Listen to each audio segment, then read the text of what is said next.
Hello everyone, and welcome to Math 405 Abstract Algebra.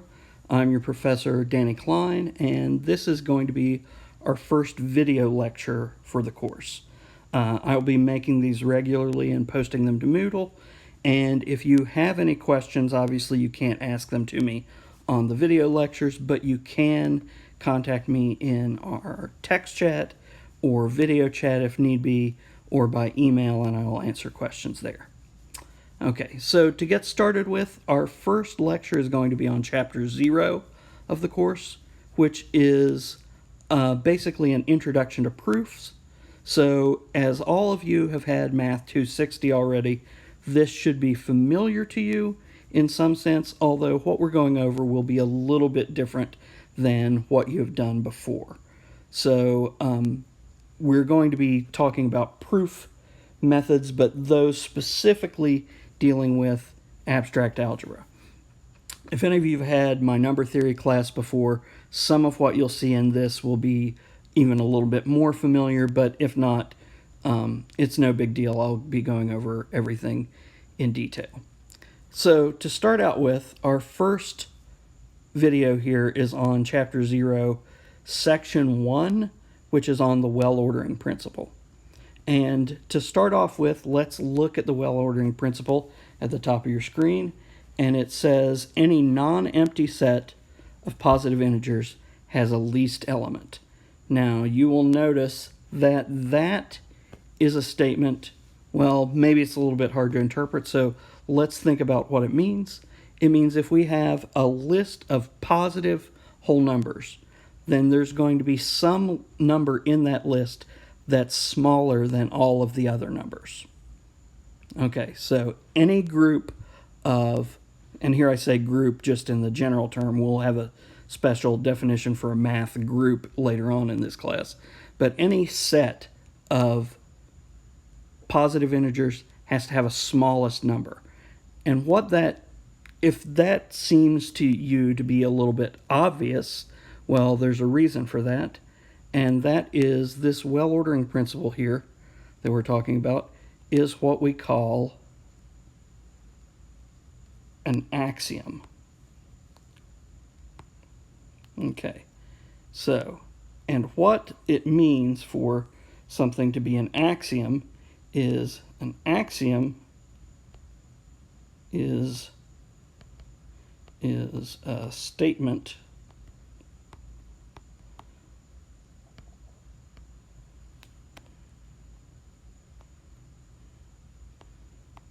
that we use without proof. Okay. Now let me adjust this a little bit so we've got it all in one line. So the idea here is an axiom is a statement that we use without proof. Probably some of you have heard about axioms in your other proofs classes, and this is no different from any of them. But one thing that may not have been gone over is why we have things as axioms. In some sense, an axiom is just what it says. It's a statement we use without proof. But it's a little bit more than that. The idea is it's going to be something that, a statement that makes the things that we're working on, whatever mathematical structures we're working on, do what we want them to do. So, in other words, here, when we're talking about the well-ordering principle, any non-empty set of positive integers has a least element. If we didn't use that as an axiom, the idea would be we would get a system that behaves differently than what we're used to the positive integers doing. In other words, it wouldn't make sense to us in how we think of this. Now, so since an axiom is a statement that we use without proof, we don't have to go through a proof of this. I mean, we can't really. But one thing it is worthwhile to do is think about why this is something we would use in this sense. So the idea here is, let's just imagine we have a set of integers. Okay, and it doesn't matter what that set is. So let's say we have some set of integers s, and they're all positive, and we can start it wherever we want, and I don't even have to list these in order. But let's just write out a list of some random integers. Okay, oops. 12, 123, 15, 6,801, 8, and I'm going to put a little ... here, even though it doesn't, what I've got written there doesn't really indicate a pattern or anything. So this is our set. The idea of the well-ordering principle is that if I had this set of numbers and I just listed all of the positive integers and I checked each one, like started with 1, check, is 1 in the set S? No, then it's not the smallest integer in the set S. Check 2, same thing. Check 3, same thing. Eventually, you get to 1 which is in the set S. And in this case, we know we'll be done with that at least by the time we get to 8. Maybe there are smaller ones further out there, but that's the idea. So the well-ordering principle is just saying that there's something that we already know we would be able to do, but this is how it works. Okay, so that's just an explanation of the well-ordering principle. It's not necessarily it's not a proof of it because we don't prove it. It's maybe a justification of why it makes sense. Okay, so hopefully that helped a little bit. The real purpose of using the well-ordering principle or any axiom in math is to try and make a way we can justify certain things that are less obvious. So here, that first less obvious thing is what we call the division algorithm. And so this is the first thing we're going to use the well-ordering principle to prove. Now, one thing I do want to talk about here for a second is what kind of things we use the well-ordering principle to prove. So let's take a little second here and write some things down. So let's start off with this. We use the well-ordering principle. I'm just going to abbreviate it here. Well-ordering principle to prove results that require the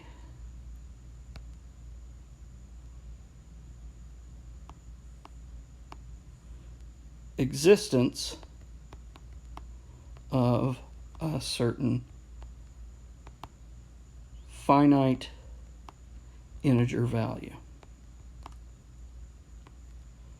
Now I know that might be a little bit confusing or unclear. Let's move that down a little bit. There we go. So results that require the existence of a certain finite integer value. And there can be a lot of things here. One thing I do want to point out here is we don't use the well-ordering principle in proofs very often because it tends to be a harder way to prove things than some of our more common ones.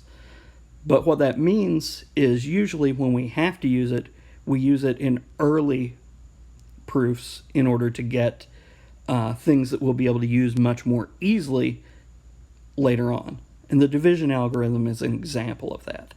So when I say results that require the existence of a certain finite integer value, let's talk about what I mean there. So the well-ordering principle guarantees us a smallest element of a set. let's zoom this out a little bit. There we go. So it guarantees us a smallest element of a set. So, again, the nice thing here is if we create a set that is related to the question we're asking,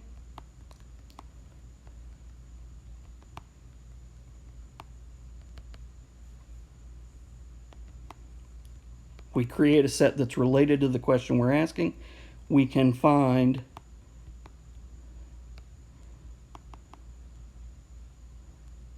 a smallest element of that set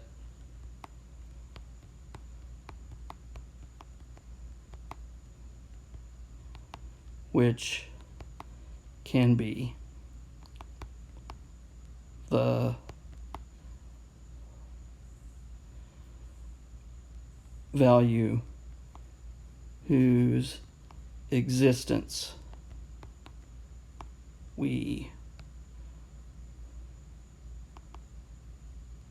are trying to show.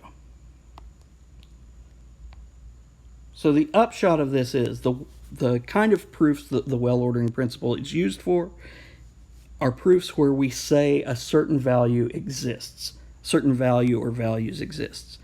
And how we do this is we set up a set, and we want to be able to show that that set has some specific value. In particular, we want to set up a set where the smallest value answers the thing that the proof is trying to show. I know that's a little bit vague, but we'll look at the division algorithm and see how it works there. Okay, so let's look at the division algorithm. You will notice here that we are saying in the division algorithm for any integers a and b, with b greater than 0, there exist unique integers q and r, such that a equals qb plus r, where 0 is less than or equal to r less than b, and we call q the quotient and r the remainder. Now this can be a little bit hard to follow, but let's talk about what we actually mean by this, and I'll put this in red over here. So the idea here for the division algorithm, let's zoom out just a little bit here, is we will have two numbers, a and b. Why we call this the division algorithm is it essentially works just like long division does in grade school. So essentially I have one integer a. Let's zoom in a little bit more.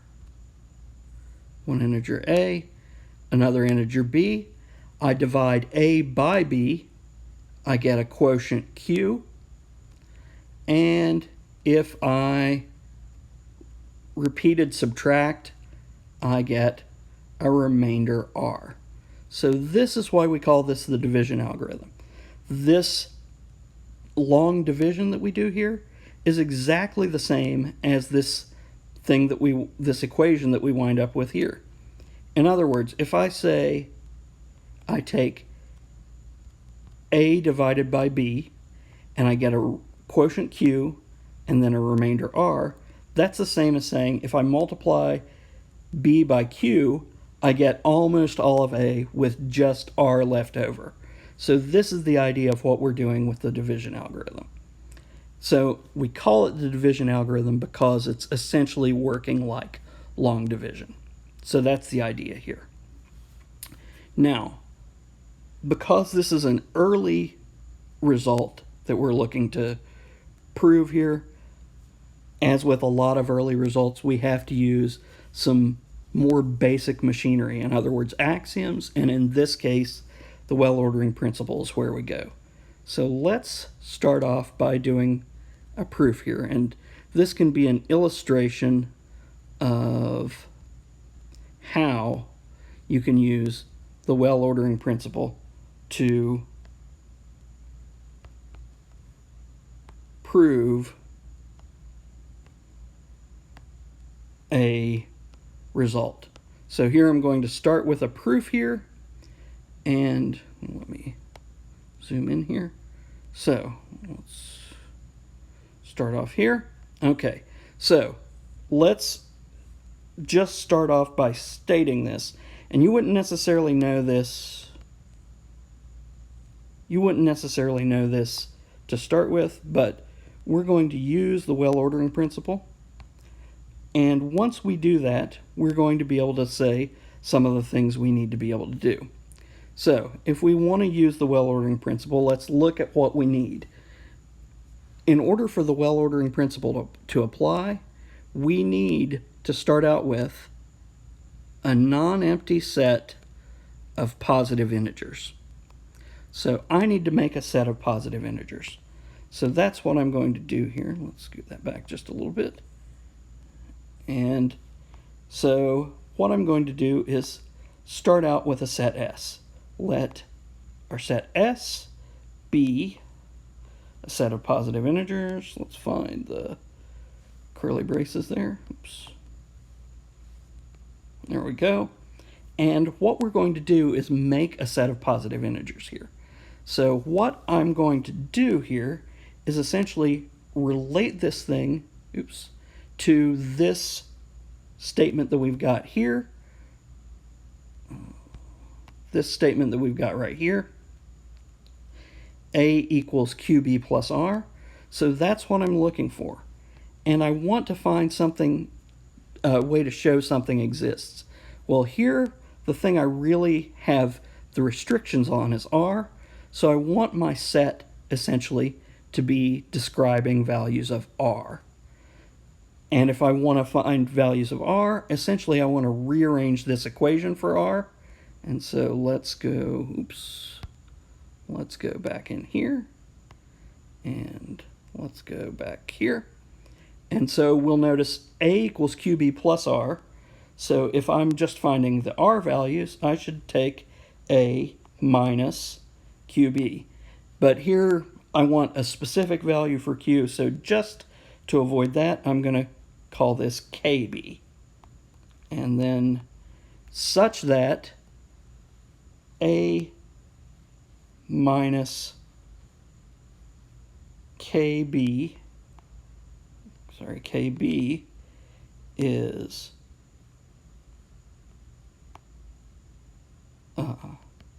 greater than or equal to 0. I'll have to put the equal to in here by hand in a second. And K is an integer.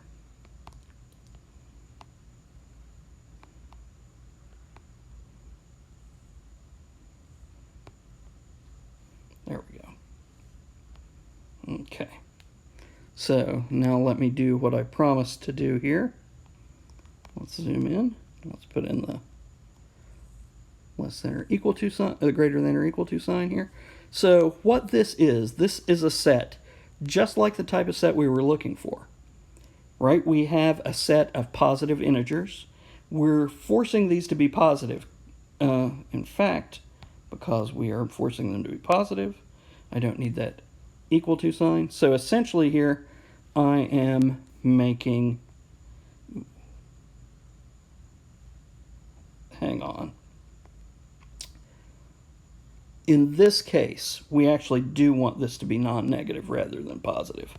Let's go ahead and put that back in there. Okay. And it's as good a time as any to talk to you about this. Where I say positive integers here, if we change this from positive to non-negative, the statement still holds.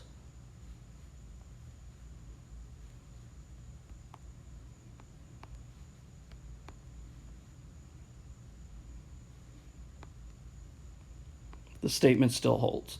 So that still works as an axiom. So sometimes we'll be a little bit fast and loose with that.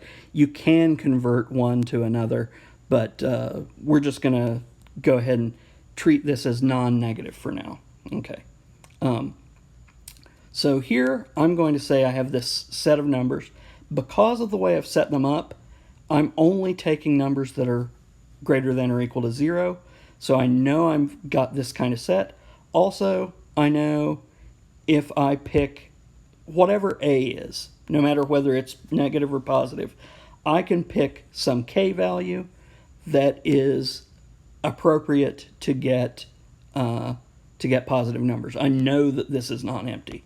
So essentially, let me write this out here. It isn't hard to show the set S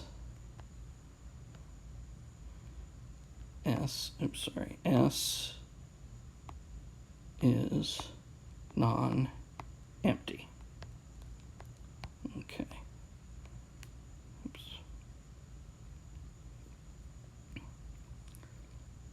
So let's put that. Now, the point here is if A is, for instance, positive, you can just use k equal to 0. If A is negative, all you've got to do is pick a negative k value large enough. Since B has to be greater than 0, you could pick k equals negative A, and that would be good enough. In other words, you can force this thing to be as big as you like, essentially. You can force this thing to be positive by doing that. And so you can see that this set is non-empty. So I've just sort of explained that in words. Now, next up, we're going to talk about how we use the well-ordering principle here. So, let's zoom in. Okay. By the well-ordering principle, S has a smallest element.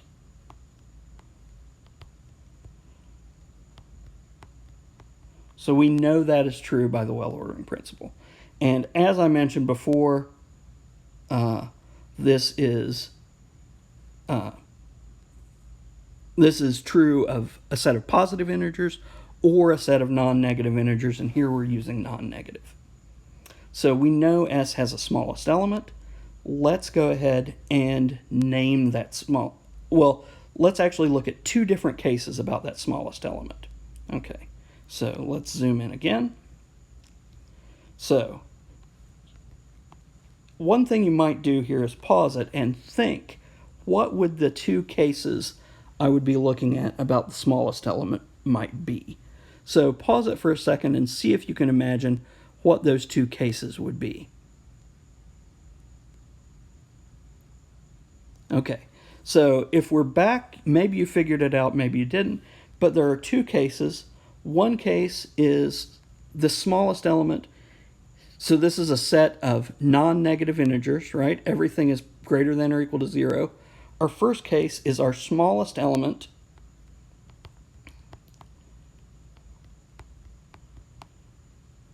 equals 0.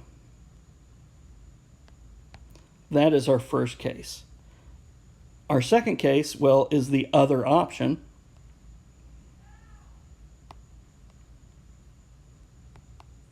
That is that our smallest element, well, what's the other option if it's not 0? Well, it has to be greater than 0. Okay, so these are our two cases. Let's go ahead and zoom back out, move these around a little bit so that they match. There we go. So these are our two cases. Let me move this one down a little bit. Not too much. We don't need too much room on the first one. Okay, so we have two cases. One, our smallest element equals 0. Okay, so let's look at what we get there. If our smallest element equals 0, let's see what happens. Our smallest element, remember, is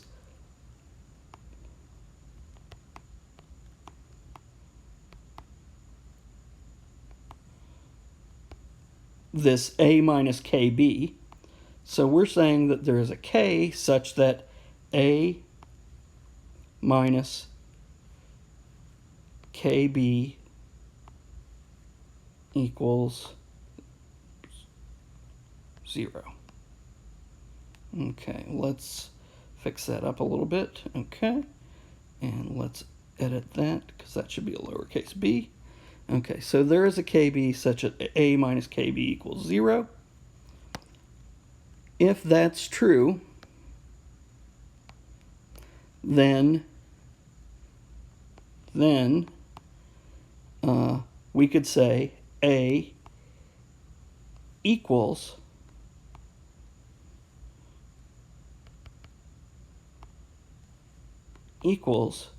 KB plus 0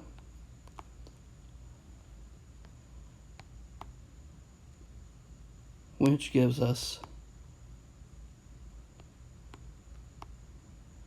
unique values.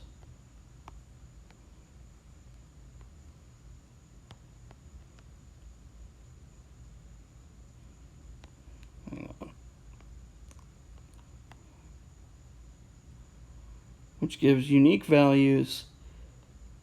Let's go ahead and zoom back in here. Q equals what we found for K. Now, of course, we could make this a K star just to make it clearer, and R equals 0. Okay. Let's do that again. There we go. Okay. So this gives us our two unique values. R has to be the smallest value in the set because we can't get any smaller than that. That forces it to be unique.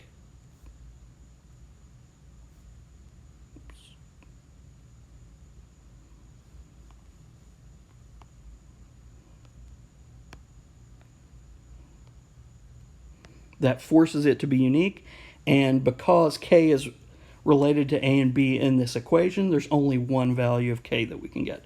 So this gives us our guaranteed unique values. Q equals K, R equals 0. Now, that's our case 1. Our case 2 is a little bit more difficult, but we can do that here. So I'm going to just go ahead and call this R. It's going to turn out to be our R.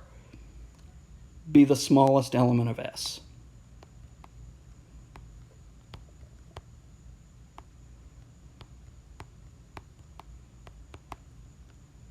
So I'm just going to say, by the well-ordering principle, I know there is a smallest element.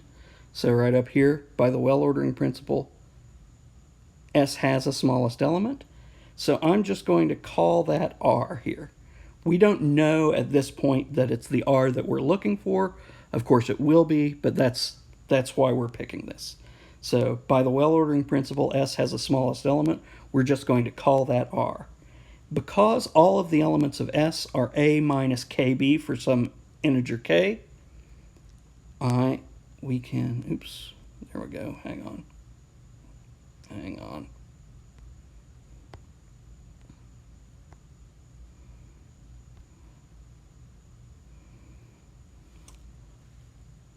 So, because of the way S works, since every element of S is A minus KB for some K, R has to equal A minus KB for some K.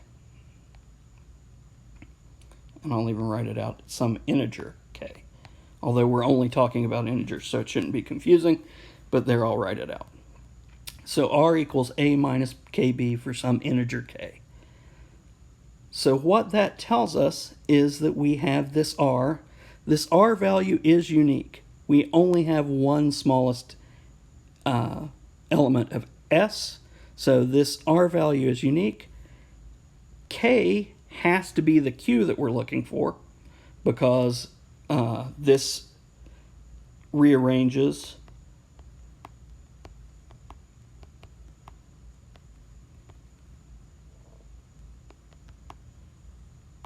to A equals KB plus R.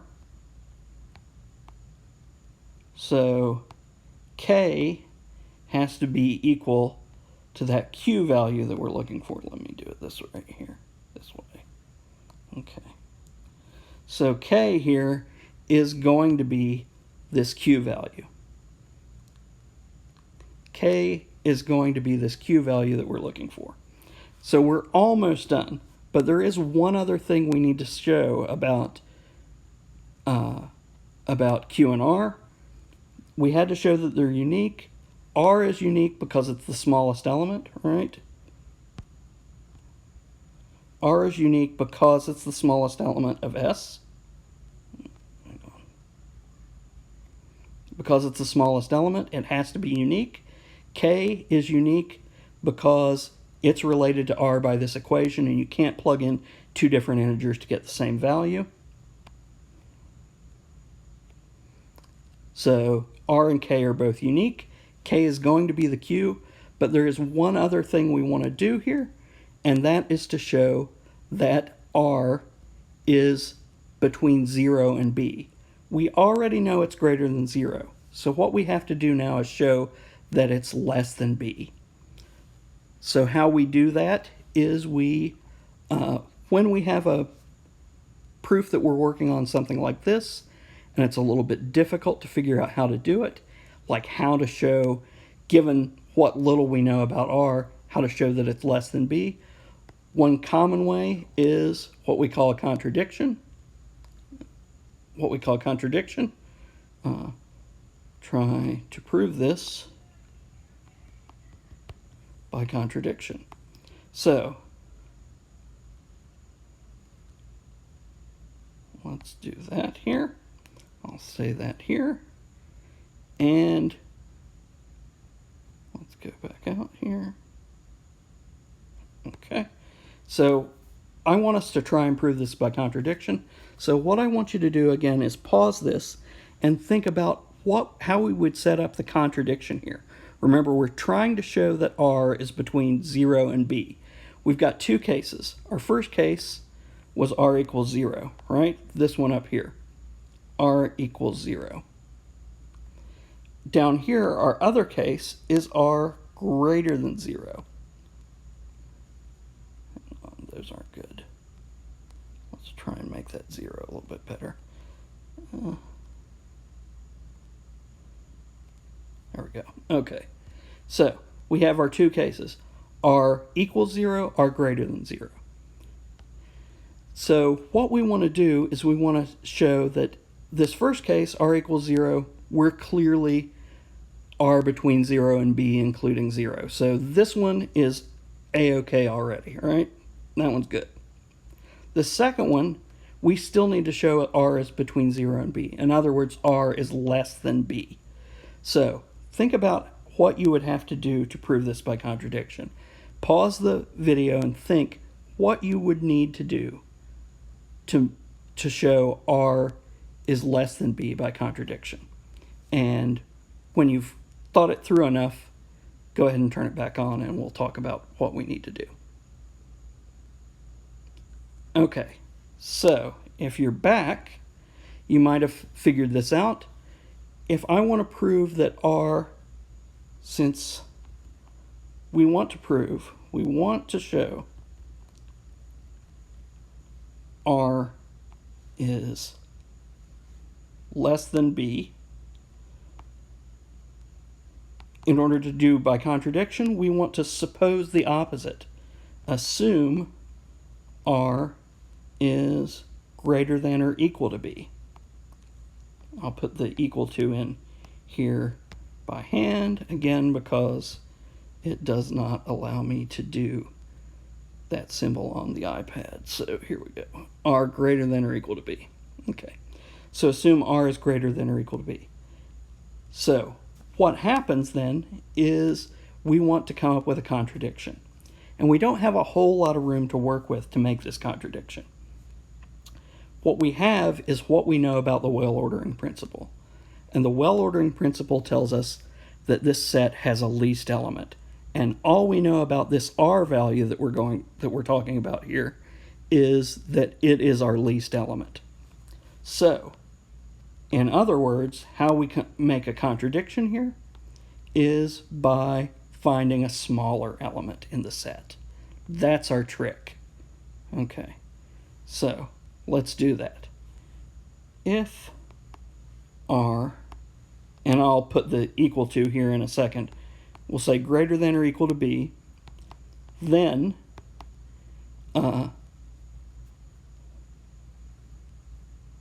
the k value such that, a minus kb equals r, if that r value is bigger than b, I can subtract another b from that value, right? So if that is bigger than b, right, this is, I'm going to go ahead, bigger than b. Let me go ahead and put the greater than or equal to's in there. Okay.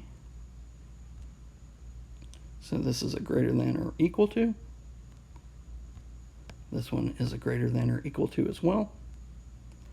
So what this is saying is I have r greater than or equal to b, then this k value is equal to r, which is greater than or equal to b.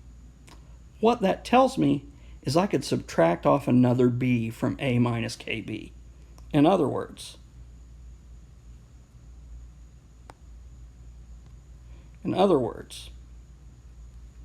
so a minus kb minus another b also has to be greater than or equal to 0. Let me put in the equal to again here.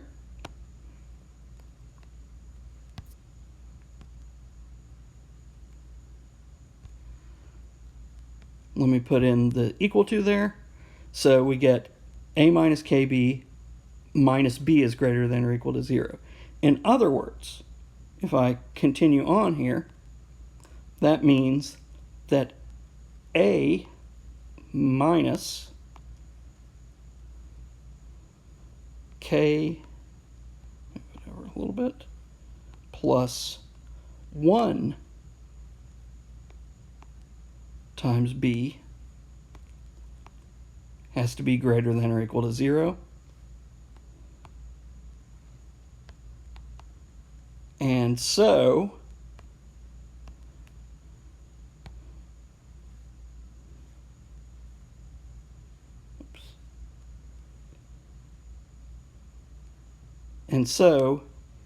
is a smaller element of S than R. So I'm subtracting something bigger from A. That means it has to be smaller than the R that we already had. Has to be smaller than the R that we already had. And that means I've got a smaller element than R. But if you'll remember, R is the smallest element of S. So if I have a smaller element than R, that contradicts how we found R in the first place.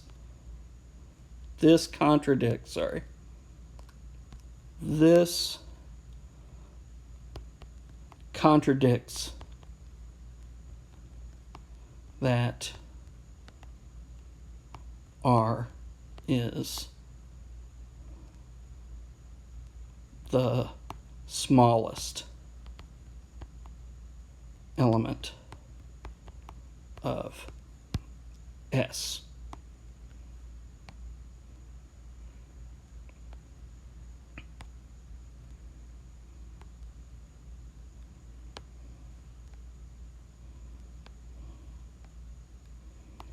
This contradicts that R is the smallest element of S. So that means that since R had to be the smallest element of S, and we tried to say R is greater than or equal to B, that contradicts that R is the smallest element of S. So R can no longer be greater than or equal to B. So R then has to be less than B. And we are done. Okay. That is how we go about proving this, what we get here. Okay. So that is our division algorithm. We have proved that for any pair of integers, where we're dividing one by the other, and the one we're dividing by is positive, we have a unique quotient and a unique remainder, and the remainder is smaller than the divisor. Essentially, we're doing division, we're showing that long division that we're used to works. All right, so that's where we're going to stop today. If you have any questions, please let me know. I will be happy to answer them on chat or through email, and I will be posting more of these videos as we go along. So that's it for today. Thank you all, and I look forward to talking to you more.